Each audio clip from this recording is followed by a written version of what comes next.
Self denial குறிச்சிக்கோங்க. தன்னல மறுப்பு. நான் இதை சுய வெறுப்புன்னு சொல்லலை, ஏன்னா அது வெறுப்புங்கிற வேர்டு ரொம்ப நல்லா இல்லை, அதனால மறுப்புங்கிறது பெட்டர். தன்னல மறுப்பு அது நல்ல வேர்டு. தன்னல மறுப்புக்கு கவனிங்க, தன்னல மறுப்பிற்கு உசிதமான உன்னதமான உயர்ந்த மாதிரி யார் தெரியுமா? இயேசு கிறிஸ்து. மகிழ்ச்சி மகிழ்ச்சி மகிழ்ச்சி, ஆனந்தம் ஆனந்தம் ஆனந்தம், அதுவே நிறைந்திருந்த ஒரு இடத்தை தாமாகவே விட்டு அவர் துக்கம் சுமந்தவர் ஆனார். ஏசாயா 53:3. பரலோக வாசிகளோடு அவ்வளவாக சகவாசம் கொண்டிருந்த இயேசு அதை துறந்து உலகத்திற்கு வந்து பாவிகளின் சிநேகிதனானார். மத்தேயு 11:19. நித்திய மகிமையை அனுபவித்துக் கொண்டிருந்த இயேசு அதை துறந்து பூமிக்கு வந்து தள்ளப்பட்ட கல் ஆனார். 1 பேதுரு 2:7. பரலோக சேனைகளால் எப்பொழுதும் சேவை பெற்றுக் கொண்டிருந்து துதி பெற்றுக்கொண்டிருந்த என் இயேசு இப்பூலகத்திற்கு வந்து தாமாகவே அடிமையின் ரூபம் எடுத்தார். யாரும் அவரை பிடித்து தள்ளவில்லை. கிறிஸ்து தாமே, தமிழ் வேதாகமத்திலே அழகாக இருக்கிறது, தம்மை தாமே தாழ்த்தி. யாரும் அவரை வந்து தள்ளல. Christ himself humbled. இரவும் பகலும் அங்கே பரலோகத்திலே ஆராதிக்கப்பட்டுக் கொண்டிருந்தவர் இந்த பூமிக்கு வந்து கேலி கூத்தானார். அவரை கேலி செய்தனர், பரியாசம் செய்தனர். அவரை பார்த்து பிசாசு பிடித்தவன் என்று சொன்னார். யோவான் 7:20. பூரண அழகுள்ளவராயிருந்த அவர் அந்த கேடு அடைந்து நம்முடைய பாவங்களை சுமந்தார் என்பது மட்டுமல்ல, அவரே பாவம் ஆனார். Not simply he bore our sins, he became sin for us. 2 கொரிந்தியர் 5:21. சிம்மாசனத்தில் பரலோகத்தில் வீற்றிருந்தவர் பரலோக சிம்மாசனத்தை விட்டு பூமிக்கு வந்து பலிபீடத்தில் தம்மை கிடத்தினார். எபேசியர் 5:2. பிரியமானவர்களே, பவுல் அப்போஸ்தலன் என்றும் சொல்லலாம், தீர்க்கதரிசியான பவுல் என்றும் சொல்லலாம். இந்த இரண்டும் அவருக்கு சரளமாக பொருந்தக்கூடியது என்பதுதான் என்னுடைய ஆராய்ச்சியினுடைய முடிவு. அவர் சொல்லுகிறார், தீமோத்தே என்கிற வாலிபனுக்கு அவனுக்கு எழுதிய 2ஆம் நிருபம் 3ஆம் அத்தியாயம் முதல் 5 வசனங்களிலே, கடைசி நாட்களிலே கொடிய காலங்கள் வரும் என்று அறிவாயாக. அந்த கொடிய காலங்களுக்கு 20 அடையாளங்களை சொல்லுகிறார். உங்கள் பைபிளை வந்து மேலே வந்து 20ன்னு போட்டுச்சுங்க மார்ஜினில். அப்போ நீங்கள் படிக்கும்போது 20 கவுண்ட் பண்ணணும்னு உங்களுக்கு தெரியும். 20 அடையாளங்களை அப்படியே ஒரே மூச்சில் தீர்க்கதரிசியான அப்போஸ்தலரான தீர்க்கதரிசியுமான பவுல் வரிசைப்படுத்துகிறார், பட்டியலிடுகிறார். அதில் முக்கியமான குறிப்பு என்னவென்றால், அந்த 20லே அவர் 2 காரியங்களை முதலாவது சொல்லுகிறார். நம்பர் 1, தற்பிரியராய் இருப்பார்கள். நம்பர் 2, தனப்பிரியராய் இருப்பார்கள். 20 அடையாளங்கள் சொல்லும்போது அந்த 2ஐயா முதல்ல வைக்கணும். தற்பிரியராய் இருப்பார்கள், தனப்பிரியராய் இருப்பார்கள். இதைத்தானே புதிய ஏற்பாட்டிலே ஆண்டவராய் இயேசு கிறிஸ்துவுக்கு வழியை ஆயத்தம் பண்ண வந்த தீர்க்கதரிசிகளெல்லாம் பெரிய தீர்க்கதரிசியாக யோவான் சொன்னார், என்னையா செய்ய வேண்டும்? தண்ணீரிலே நான் இப்பொழுது உங்களை முழுக்கப் போகிறேன். ஆயத்தமா? ஆயத்தம். நாங்கள் என்ன செய்யணும்னு சொல்லுங்கள். இன்னொரு ட்ரெஸ் எடுத்துகிட்டு வரணுமா? அல்லது நீங்கள் 10 பாயிண்ட் கொடுத்தீங்களே அதுக்கு நாங்கள் ஆமாம் சொல்லணுமா? இல்லை. என்ன செய்யணும்? 2 ஷர்ட் இருந்தால், 2 சேரீ இருந்தால் இல்லாதவனுக்கு கொடு. யாராவது ஞானஸ்நான தொட்டி பக்கத்தில் வச்சுக்கிட்டு இப்படி சொன்னால் ஞானஸ்நானத்துக்கு ஆளே வராது. நல்லா கவனிங்க, நல்லா கவனிங்க. காது உள்ளவன் கேட்க கடவன். ஞானஸ்நானம் பெற வருகிறவர்கள் நாங்கள் என்னையா செய்யணும்னு கேட்டால், 2 ஷர்ட் இருக்கா? ஒன்றும் இல்லாதவனு கொடு. 2 சாரி இருக்கா? 2 சல்வார் இருக்கா? 2 சூட் இருக்குதா? இல்லாத ஒருத்தனை கொடுப்பா. சாப்பாடு வச்சுருக்கியா? 2 சப்பர் பாக்கெட் வச்சுருக்கியா? ஒன்றும் இல்லாமல் ராத்திரி படுக்கைக்கு வெறும் வயிறோட போகிறான் இல்லையா, அவனுக்கு கொடுப்பா. மிச்சம் இருக்கிறத ஃப்ரிட்ஜுக்குள்ளே தள்ளாதப்பா. அவனை கூப்பிட்டு ரோட்டில் போய் தேடி பார்த்து அவனுக்கு கொடுப்பா. எதுக்கு சார்? இதான் சார் திருமுழுக்கு ஆயத்தம். இப்படி திருமுழுக்குனா தான் அவன் ஒழுங்கான ஆளாக இருப்பான். மற்றபடி அவன் தண்ணிக்குள்ளே போகும்போது காஞ்ச பாவியாக போயிட்டு தண்ணிக்குள்ளே வெளியே வரும்போது நனைஞ்ச பாவியாக தான் வருவான். He will go as a dry sinner and he will come back as a wet sinner. அவ்வளோதான் நடக்கும் அவன் உள்ளே போகிறது. என்னுடைய வார்த்தைகள் கடினமான வார்த்தைகள் என்று சொல்லி நீங்கள் தயங்கி விடாதீர்கள், நின்று விடாதீர்கள். வாருங்கள், போகலாம். வாருங்கள், நாம் போவோம். ஏனென்றால் இயேசு கிறிஸ்துவை பின்பற்ற நாம் அழைக்கப்பட்டுள்ளோம். அது மட்டுமா? மற்றவர்களுக்கு பிரசங்கம் பண்ணுகிற அவன் ஊருக்கு உபதேசியா? யோவான் ஸ்நானகன் அவனுடைய தத்துவமே அதுதானே, அவனுடைய இறையியல் தாற்பயமே அதுதானே. அவன் என்ன சொன்னான்? அவர் பெருக வேண்டும், நான் சிறுக வேண்டும், குறுக வேண்டும். யோவான் 3:30, he must increase but I must decrease. இயேசு கிறிஸ்து திருமுழுக்கினர் யோவானை குறித்து இவ்விதம் சொன்னார், அவன் எரிந்து பிரகாசிக்கிற விளக்காக இருந்தான். நம்ம எல்லாருக்கும் எது இஷ்டம் தெரியுமா? பிரகாசிக்கணும், எரிய மாட்டோம். எரிந்தா தான் பிரகாசிக்க முடியும். மொழிவர்த்தி எரியணும், கரையணும். எரிந்து கரைய தான் பிரகாசம் கூடும். நல்லா கவனிச்சிருக்கீங்களா? நாங்களாம் மெழுகுவர்த்தியில் படித்தவங்க, மெழுகுவர்த்தியில் அரிகன் லைட்டில் படித்தவங்க.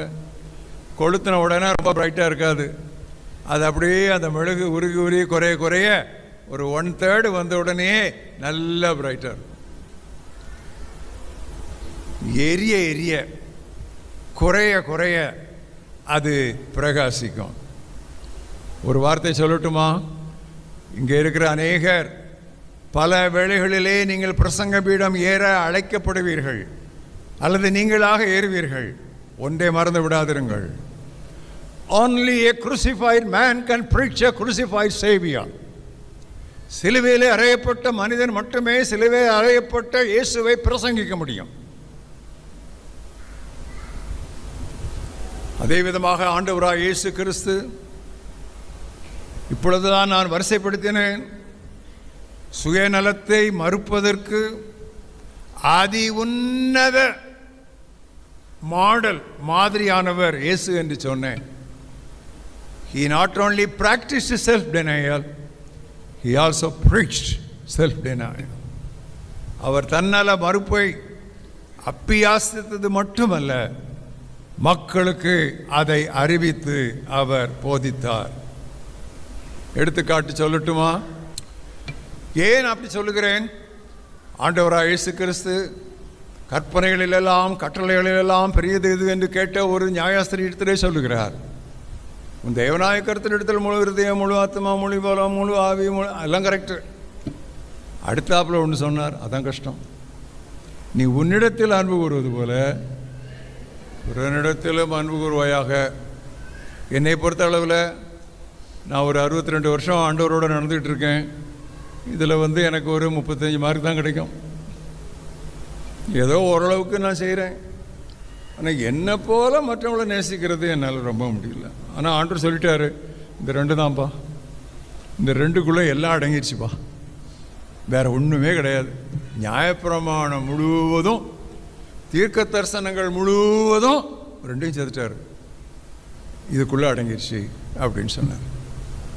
தன்னல மறுப்பு இங்கே தான் துவங்குறது. என்னை நான் எந்த அளவுக்கு எனக்கு மறுப்பு தெரிவிக்கிறோனோ அந்த அளவிற்கு தான் நான் மற்றவனை நேசிக்க முடியும். 4 இடத்துல ஆண்டவர் உனக்குள்ளதை விற்று கொடு, விற்று கொடு அப்படின்னு சொன்னார். குறிச்சிக்கங்க. ஒன்று மத்தேயு 19, இது ஒரு வாலிபனிடத்திலே சொன்னார். இன்னொன்று மார்க்கு 10, இது ஒரு சாதாரண ஒரு மனிதன், ஒருவன் என்று பைபிளில் இருக்குது, அவனிடம் சொன்னார். அடுத்தது ஒரு சிறு கூட்டம் சீடர்களிடத்திலே சொன்னார், லூக்கா 12. அடுத்தது லூக்கா 18, ஒரு அதிபதியின் இடத்திலே சொன்னார். மத்தேயு 19, மார்க் 10, லூக்கா 12, லூக்கா 18. இந்த 4 இடத்துலையும் விற்று கொடுன்னு யார் கொடுக்க சொன்னார் தெரியுமா? தரித்திரருக்கு கொடு, தரித்திரருக்கு கொடு. 4 இடத்துலையும் அவர் அதைத்தான் சொல்லியிருக்கிறார். இதை விளக்கவும் தேவையுள்ளவனுடைய தேவையை சந்திக்க வேண்டும் என்பதற்காகத்தான் நல்ல சமாரியன் கதையை அவர் சொன்னார். அந்த நல்ல சமாரியன் கதை நல்லா இருக்கிறது, நம்ம டீச் பண்ணுவோம், வாசிப்போம். நம்ம சர்ச்சுக்கு குட் சமாரிட்டன் சர்ச்சுன்னு போட்டுட்டு ஸ்தோத்திர ஆண்டவர்னு போயிடுவோம். அவர் குட் சமாரிட்டன் தான், நம்ம குட் சமாரிட்டனாக இருக்கணும். குட் சமாரிட்டனாக இருக்கணும்னா என்ன செய்யணும்? நான் என்னுடைய பயணத்திற்கு வைத்திருக்கிற தண்ணீரை குற்றூராக இருக்கிறவனுக்கு கொடுக்க வேண்டும்.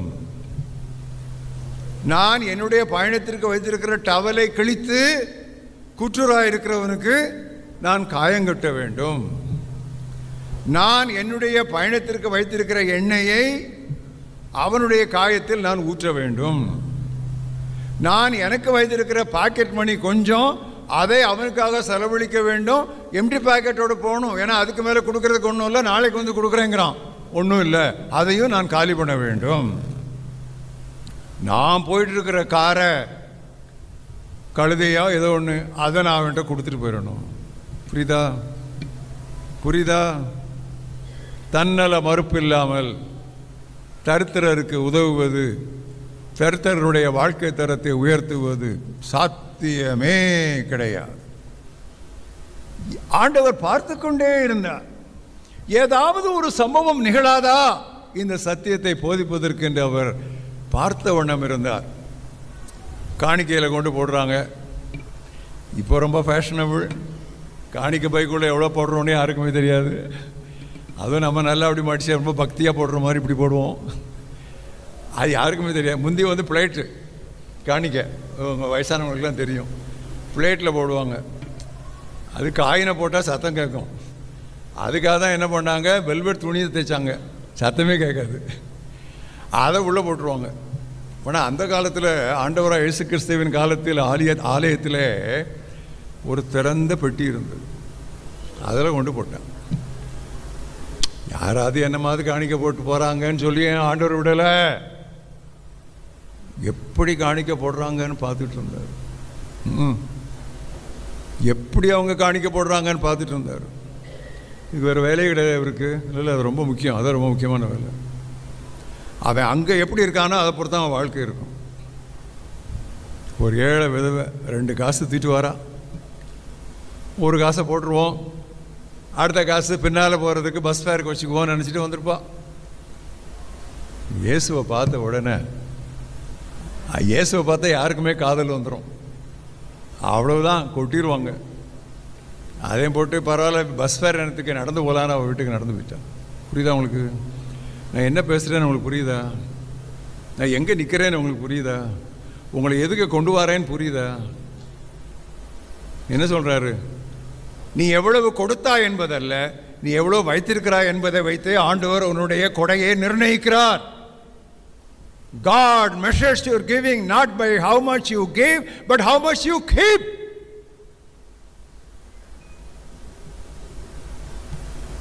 தன்னுடைய ஜீவனத்துக்குரியதல்ல எல்லாம், தன்னுடைய வாழ்நாளுக்கெல்லாம் அதைத்தான் வைத்திருந்தாள். அதையும் போட்டு விட்டாள். I will trust my Lord for future. என்னுடைய எதிர்காலத்துக்கு என் ஆண்டவரை நான் நம்பி நடப்பேன். மரியாள் அழகான ஒரு சென்ட் பாட்டில்,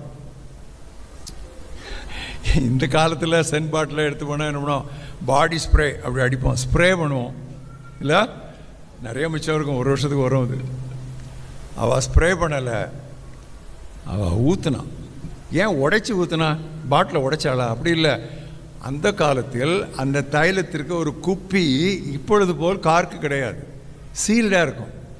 அதை அப்படியே தட்டி உடைச்சா தான் அதை போட முடியும், மறுபடியும் அதை மூடி வைக்க முடியாது. அதான் அந்த பாட்டில் உடைச்சா அப்படின்னு உடைச்சி ஆண்டவர் மேலே அவள் ஊற்றி விட்டாள். யோவான் 12ஆம் அத்தியாயத்தில் இதை நாங்கள் வாசிக்கிறோம். இதெல்லாம் யார் பார்த்துட்டு இருந்தது? இந்த ட்ரெஷரர் இருந்தார் ஆண்டவருக்கு. அவர் எப்பவுமே கணக்கர், நல்லா கணக்கு பண்ணுவார். அவர் பேர் யூதாஸ் காரியோத்து. அவர் சொல்கிறாரு, இது 300 வெள்ளிக்காசு வரும். அது என்ன 300 வெள்ளிக்காசு? அந்த நாட்களிலே ஒரு நாள் தினக்கூலி 1 வெள்ளிக்காசு. 300 வெள்ளிக்காசு என்றால் 300 நாட்கள் கூலி. 52 ஓய்வு நாட்களில் வேலை செய்ய முடியாது. மீதி சில சிறப்பான ஓய்வு நாட்களை எல்லாம் கழித்தால் ஒரு சாதாரண யூதனுக்கு 300 வேலை நாட்கள் தான் உண்டு. அப்படியானால் இது ஓராண்டு சம்பாத்தியம். புரியுதா? ஓராண்டு சம்பாத்தியம். இப்போ சில ஆலயங்களில், இங்கே எப்படின்னு தெரியல, சில ஆலயங்களில் ஒரு நாள் சம்பாத்திய காணிக்கை என்று போடுவாங்க. அதுக்கு நம்ம கூட அதில் வேறு கால்குலேஷன், கிராஸா நெட்டா, மொத்தத்திலையா அல்லது கழிச்ச எப்பா நம்மளை மிஞ்ச முடியாது, எல்லாருமே அக்கௌண்டண்ட்டாக இருக்கலாம். அங்கே பாருங்கள், அது என்ன டீச்சிங் வருது பாருங்கள். அவ்வளோத்தையும் கொண்டு ஊற்றிட்டா. பிரியமானவர்களே, கிள்ளி அல்ல அள்ளி கொடுக்க வேண்டும். கிள்ளி கொடுக்கிறவன், கிள்ளி கொடுக்கிறவள் இன்னும் தன்னல மறுப்பை அகரம் கூட படிக்காதவள். அவள் எப்படி நகரத்திற்கு வருவாள்? She has not learnt even the ABC. இதைத்தான் ஆதி சீடர்கள் இயேசுவிடம் பார்த்து தெரிந்து கற்றுக்கொண்டு தங்களுடைய வாழ்க்கையிலே பயிற்சித்தார்கள். பெந்தைக்கோஸ்தை அன்று ஆவியானவர் அவர்கள் மீது இறங்கினார். இறங்கி பரலோக மகிமையை ஏதோ ஒரு அளவு பார்க்க அவர் உதவினார். பரலோக மகிமையை கண்ட உடனே பூலோக தங்கத்தின் மேல் இருந்த பிடிப்பு தளர்ந்தது. When they had a glimpse of eternal glory, they loosened their grip on this earthly gold. பரிசுத்த அபிஷேகத்துக்கு அடையாளம் அந்நிய பாஷை இல்லை, அது ஒரு அடையாளம், அது நிறுவனம் இல்லை. பரிசுத்த அபிஷேகத்துக்கு நிறுவனம் இந்த பிடிப்பு தளர்ந்துடணும். யாராச்சும் சொன்னாங்களா எல்லாத்தையும் விற்று கொண்டாங்கன்னு சொன்னாங்களா? அப்போஸ்தலர் சொன்னாங்களா? சொல்லலை. தன்னார்வமாக. ஏன்? பரலோக மகிமையை கண்டாச்சு, பரிசுத்த அபிஷேகம் பெற்றாச்சு, இதெல்லாம் என்னப்பா துச்சம்,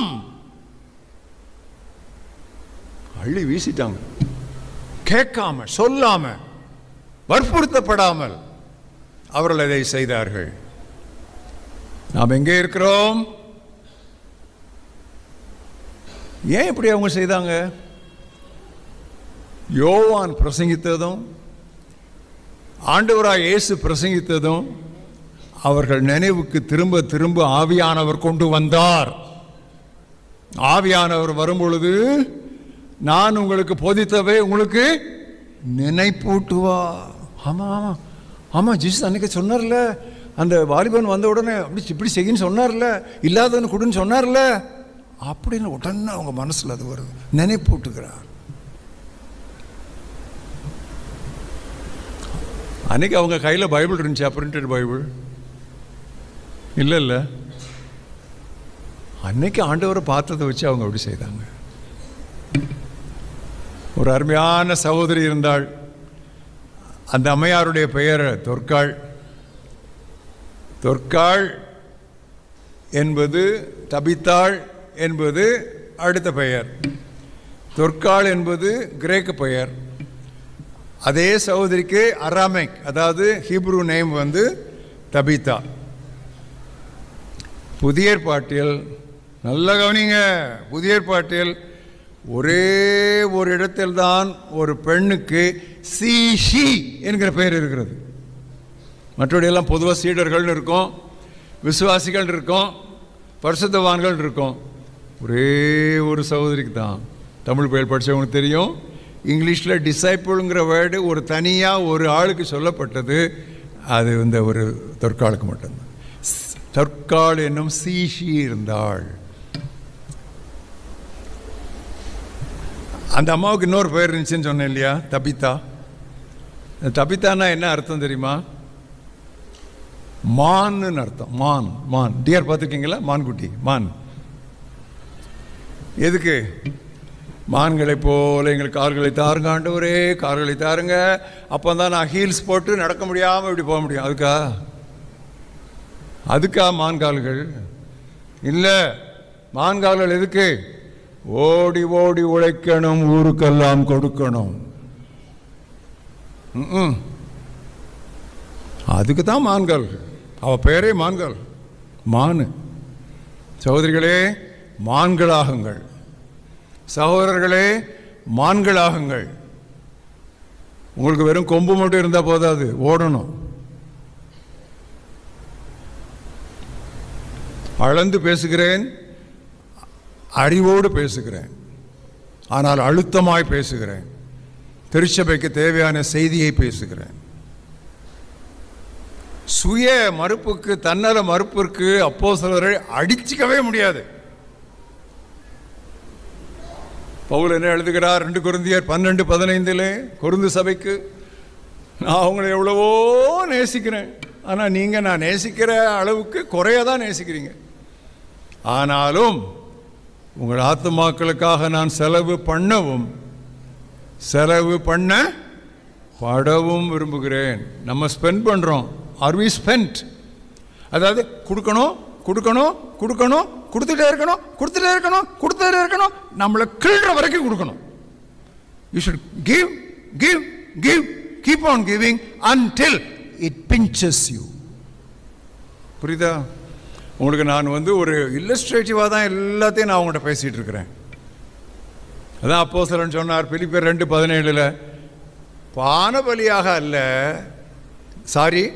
போஜன பலியாக அல்ல, பானபலியாக நான் வார்க்க. அது என்னம்மா பானபலி போஜன பலி? போஜன பலினா ஏதோ ஒரு கறித்துண்டு, ஒரு ஆட்டுத்தோட இதெல்லாம் எடுத்து வந்து பலிபீடத்தில் வச்சு எரிச்சா என்ன மிஞ்சம் தெரியுமா? சாம்பலாவது மிஞ்சம். ஆனால் இந்த பானபலி இருக்குதே,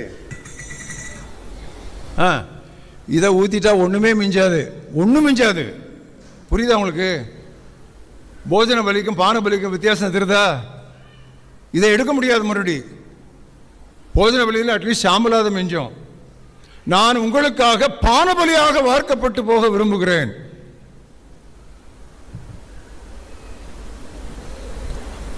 நம்ம அப்போஸ்தலரை பற்றி பேசுகிறோம். எத்தனையோ சபைகளுக்கு அப்போஸ்தலர் கிறிஸ்தவ சபை என்ற பெயர் எல்லாமே உண்டு. அப்போஸ்தலரை பற்றி பேசும் நாம் அப்போஸ்தலருடைய மாதிரியை எந்த அளவிற்கு பின்பற்றுகிறோம், கைப்பற்றுகிறோம்? பவுல் கேட்கிறார், 1 கொரிந்தியர் 9:12 வாசித்து பாருங்கள் வீட்டுக்கு போன பிறகு. 15 கேள்விகள் கேட்கிறார். அப்பா, அதை வாசிக்கும் போதே எனக்கே ஒரு மாதிரி வயிறு பரட்டிடுச்சு. தன்னுடைய உரிமைகளை வரிசைப்படுத்துகிறார். நான் இதை செய்யக்கூடாதா, நான் இதை செய்யக்கூடாதா, நான் இதை செய்யக்கூடாதா, நான் மட்டும்தான் இதை செய்யக்கூடாதா, எனக்கு அதை செய்ய உரிமை இல்லையா? எப்பா 12 கேள்விகள் கேட்கிறார், 15 கேள்வி கேட்கிறார். கேட்டுட்டு என்ன சொல்றாரு? 12ஆம் வசனத்தில், எனக்கு உரிமை உண்டு, ஆனால் இவர்கள் ஒன்றையும் நான் எனக்கு பயன்படுத்தவில்லைங்கிறார். உரிமைகளை தத்தம் செய்வதுதான் சுயத்தை மறுப்பது என்பதற்கு நிரூபணம், அடையாளம். எபேசிலே இருந்த மூப்பர்களை அவர் மிலேத்து தீவில் இருந்து வரவழைத்து என்ன சொல்லுகிறார்? நான் ஒருவருடைய வெள்ளியையும் பொன்னையும் இச்சிக்கவில்லை. சொந்த கைகளில். அப்போஸ்தலருக்கெல்லாம் யாராவது ஊழியத்துக்கு உதவி செய்யலாம்ல?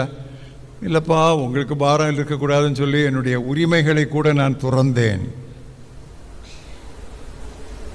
மொத்தமாக இது என்ன?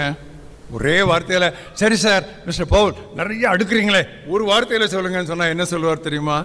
நான் அல்ல கிறிஸ்துவே. எல்லாம் சொல்லுங்க. Not I but Christ.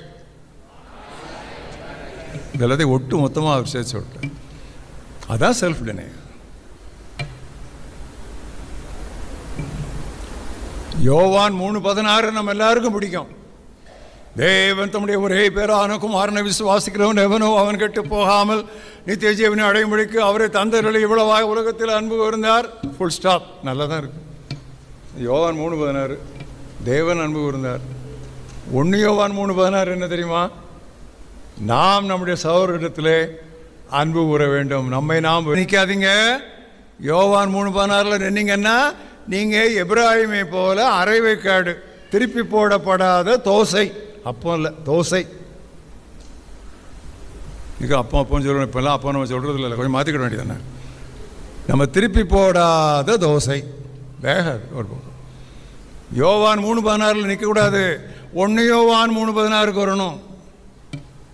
புரியுதா? ஆண்டவராகிய இயேசு கிறிஸ்து நம்முடைய சீடர்களை அழைத்து சொல்லுகிறார், இனி நான் உங்களை வேலைக்காரர் என்று சொல்ல மாட்டேன், உங்களை நான் நண்பர்கள் என்று சொல்லுவேன். ஏன் தெரியுமா? தன் சிநேகிதனுக்காக ஜீவனை கொடுக்கிறதிலும் மேலான அன்பு ஒன்றும் இல்லை. என் ஜீவனை உங்களுக்கு கொடுக்கிறேன். எனவே இனி நீங்கள் வேலைக்காரர் அல்ல, இனி நீங்கள் எனக்கு நண்பர் என்றார். தத்துவம் புரிகிறதா? ஆண்டவர் இப்போ இங்கே நின்னாருன்னா பிடிச்சா அப்படியே நல்லா 2 கன்னத்திலையும் முத்தம் கொடுத்து கடிச்சு விட்டுறணும் போல இருக்கு. அவ்வளோ ஆசையாக இருக்கு. என்ன ஆண்டவர்! நம்ம ஆண்டவர் அடிச்சிக்கவே முடியாது. உபதேசமாக இருக்கட்டும், அவருடைய உதாரணங்களாக இருக்கட்டும், எல்லாமே இப்படி தான் இருக்கும். இந்த சுய மறுப்பு அல்லது தன்னல மறுப்பு என்பதை தொடர்ந்து சிலுவை சுமத்தல் வர வேண்டும். நல்லா கவனிங்க. நம்ம இப்போ செகண்ட் ஃபேஸ்க்குள்ள போகிறோம். ஒருவன் தன்னைத்தான் வெறுத்து அல்லது தன்னல மறுப்பு தெரிவித்து அனுதினமும் சிலுவையை எடுத்துக்கொண்டு, ஃபர்ஸ்ட் பார்ட் பார்த்துட்டோம். இந்த தன்னல மறுப்பு என்பது சிலுவை சுமத்தலுக்கு நம்மை வழிநடத்தாவிட்டால் அது கிறிஸ்தவம் அல்ல. ஏன் அப்படி சொல்றேன்? ஏன் மகாத்மா காந்தி சுயநல மறுப்பு இல்லை? ஏன் புத்தர் சுயநலத்தை மறுக்கல? எத்தனை மகான்கள் மறுத்தார்களே? கிறிஸ்தவர்கள் அல்லவே? அது கிறிஸ்தவம் அல்லவே? நல்லா கவனிங்க. குருஷியல் பாயிண்ட்டுக்குள்ள உங்களை கொண்டு வந்து நான் தொடுக்கிறேன். இந்த சுயநல தன்னல மறுப்பு என்பது சிலுவை சுமத்தலை தொடர்ந்து வராவிட்டால் அது கிறிஸ்தவம் அல்ல. எனவே இப்பொழுது நாம் இந்த 2ஆம் சரிசமமான முக்கிய பகுதிக்குள்ளே கடந்து வருகிறோம். நன்றாக கவனியுங்கள். Cross bearing. முதல்ல செல்ஃப் டினையல், இப்போ கிராஸ் பேரிங், சிலுவை சுமத்தல். ஆண்டவர் நீ ஏன் சிலுவை நீ சுமக்கணும்னு சொல்லலை. கவனிச்சிங்களா? அவனவன் தன் சிலுவையை, அவர் சிலுவையை அவன் அன்னைக்கு அந்த சைமன் அவன் சுமந்துட்டான். கொஞ்ச நேரம் சுமந்தான், அவருக்கு ரொம்ப கஷ்டமாக இருந்துச்சு, அது முடிஞ்சு போச்சு. அது இப்போ பிரச்சனை இல்லை. இப்போ நீ உன் சிலுவையை சுமக்கணும். குறிச்சிக்கங்க. மத்தேயு 10:38. தன் சிலுவை, தன், அவர், நமது. மார்க் 8:34.